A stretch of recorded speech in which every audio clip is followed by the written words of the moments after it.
നമസ്കാരം, ഞാൻ സാനു കെയാർ.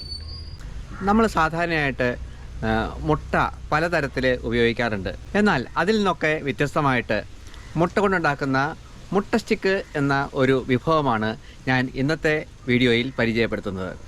മുട്ട സ്റ്റിക്ക് എങ്ങനെ ഉണ്ടാക്കാമെന്ന് ഞാൻ ആദ്യമായിട്ട് കണ്ടത് എൻ്റെ മൂന്നാർ യാത്രയിലാണ്. അപ്പോൾ ഞാൻ കണ്ട കാഴ്ചകൾ നിങ്ങളുമായിട്ട് ഷെയർ ചെയ്യുന്നു. നമുക്ക് മുട്ട സ്റ്റിക്ക് എങ്ങനെയാണ് ഉണ്ടാക്കുന്നത് എന്ന് നോക്കാം. Welcome to my channel Sanu media.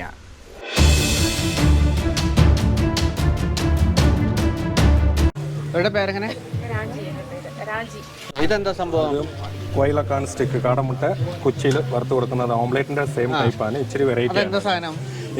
ഇത് കാടമുട്ട, അതിന് കട്ട് ചെയ്യുന്ന കാടമുട്ട പൊട്ടിക്കാനുള്ള ഉപകരണമൊക്കെ എത്തി. ഓക്കെ. വെളിച്ചെണ്ണ ഒഴിച്ച് അച്ചിലേക്ക് ഇട്ട് കൊടുക്കും.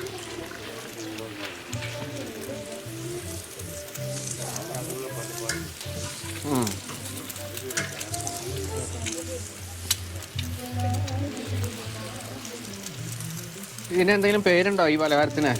നമ്മൾ വെക്കുന്നതാണ്. കുറെ സ്ഥലത്ത് ഓരോ പേരാണ്. ഇതിലൊക്കെ കോയിലക്കാണ് സ്റ്റിക്ക്, പിന്നെ വേറെ കുറെ പേരൊക്കെ ഉണ്ട്. Egg stick.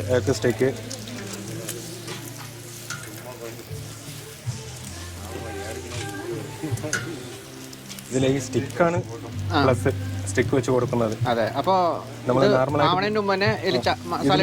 ഇതില് ചില്ലിയും പ്ലസ് സാൾട്ടും ആഡായിട്ടുണ്ട്. വേണമെങ്കിൽ നമുക്ക് വേറെ മസാല വേണമെങ്കിൽ ചേക്കുവാണെങ്കിൽ ചേക്കണം. ഓക്കെ. അപ്പോൾ ഉപ്പും ചില്ലിയും മിക്സിംഗ് ആണ്. മിക്സിംഗ് ആണ്. ഓക്കെ. എങ്ങനെ തിരിച്ചിടുന്നേ? നേരെ തിരിച്ചാൽ മതി. തന്നെ തിരിച്ചാൽ ഓട്ടോമാറ്റിക് ഫ്രൈ ഓട്ടോമാറ്റിക് തന്നെ പഞ്ഞി വരും. അത്രേ ഉള്ളൂ. ഇതിൽ മുകളിൽ വേണമെങ്കിൽ സോസ് വയ്ക്കാം. ആവശ്യമുണ്ടെങ്കിൽ സോസ് വയ്ക്കാം. സോസ് ഇല്ലാതെ കഴിക്കുകയാണെങ്കിൽ അങ്ങനെ തന്നെ കൊടുക്കാം.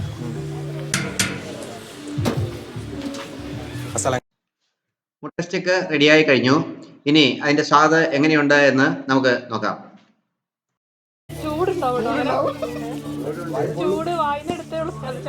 ഓരോന്ന് എടുക്കണോ? കയ്യിൽ നിന്ന് എടുക്കണോ?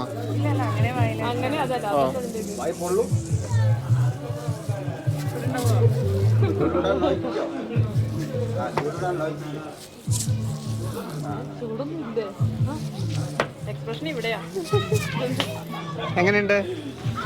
നന്നായിട്ടുണ്ട്. ആദ്യമായിട്ട് കഴിക്കുകയാണോ? മുട്ട ഇതുവരെ ഇഷ്ടപ്പെടാത്ത ആളാണ്. നല്ല ഫ്ലേവർ ഉണ്ട്, നല്ല ടേസ്റ്റ് ഉണ്ട്. ഓക്കെ.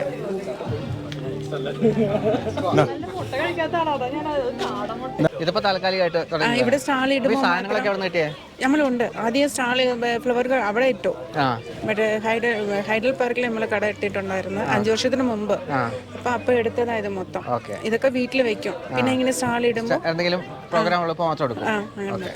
കോവിഡ് ഒക്കെ വന്നപ്പോ എല്ലാം വീട്ടിലായി പോയി. ഇതുപോലെ വിജ്ഞാനപ്രദമായ വീഡിയോകൾ തുടർന്നും ലഭിക്കുന്നതിന് എൻ്റെ ചാനൽ സബ്സ്ക്രൈബ് ചെയ്യുക.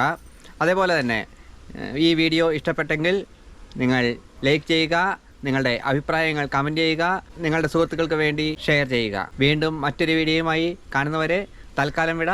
Good bye.